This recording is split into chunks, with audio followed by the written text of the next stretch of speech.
Well, I got asked the other day how to fix a leaky tire, and I figure it's probably easier to show you than to try to reply in a comment. So this car has had a leaky tire from the rim, I believe, for probably well over a year, and I've just been too lazy to fix it. So I figure we'll fire it up and see if we can't take care of it, and I'll show you how I do it. Alright.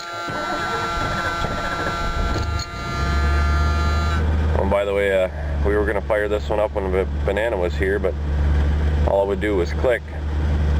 So we didn't do it that day, and I came back out, messed around with it a little bit, and ended up having to hit the starter with a hammer to get it to go, but it went. So we'll pull her into the garage here and we'll fix ourselves a tire. Yeah, we gotta go forward. Yeah, there we go. Hopefully now that I got some money, I can get tabs and insurance on this sucker and fill her up with gas. I haven't really driven it much in the last year and a half or so.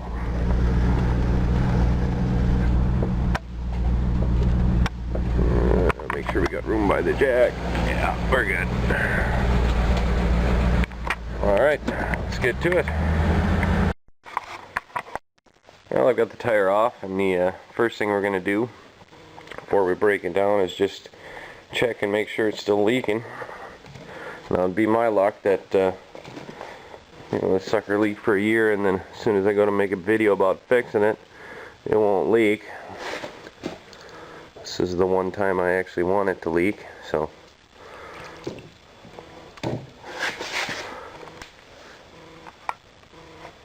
there's one right there.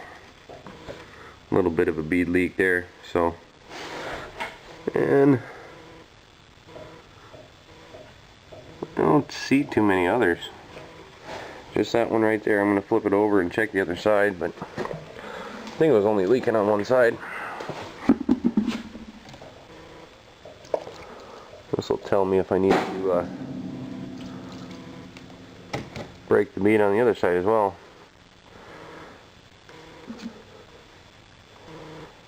Well, it looks like I only have that one leak, which is good. Right there. So I'm going to go ahead and take the valve core out and let the air out, and then we can break the bead and then get in here and clean it. Alright, now I have the tool to get the valve core out, but if you don't have that, a small screwdriver will also work. You can get that in there and take it out. Now this valve core is damaged, so I'm going to go ahead and replace that one in there too, because that was probably leaking. But now that we got all the air out, what I'm going to do is open up my vise and throw it in there and see if we can't break this bead off. Well, I've got it mounted in the vise. Honestly, this tire is a little too big for this particular vise and this method, but I'm going to show you since I got it out here. And I've got it set in the vise, opened up all the way, and I've got the back of the rim touching the vise. I've got the front as high up as I could get it. As you can see, this tire is all checked and cracked and nasty anyway, so I'm going to have to replace it. This isn't really good for your tires, but I'm going to have to get a new one before I start driving this. But now hopefully this will work. I'll just tighten up the vise, and hopefully before it slips, that bead will pop off of there. I'm hoping. It's getting close. I'm going to grab I think I have tire iron or something in here. There.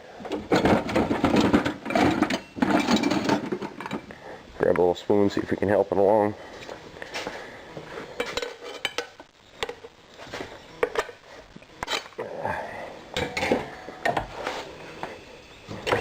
Or vise.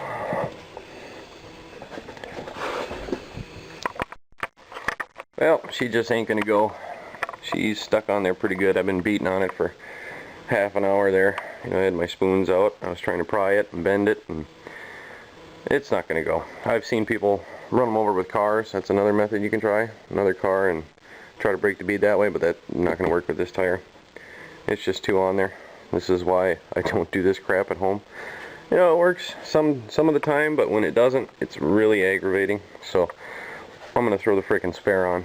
But if you're dumb enough to try this at home and you actually got the bead broke, what you would do is once you break the bead on the side where the leak is, you would come in there with a wire brush or a wire wheel, and you clean up all of that, and then you'd put some tire sealant around it, which is probably what they did, and glued the frickin' bead to the thing there, and then air it back up, set the bead, and it'll hold. But I'm going to go the simple route. I have a very nice spare tire right there in the trunk, and I'm going to see if I can put that on. Well, on a side note, always check the tire pressure in your spare tire. This is the second time in 2 weeks that I've had a flat spare on one of my cars because I never check them. So what are you doing still sitting there? Go check your spare tire pressure right now. Go.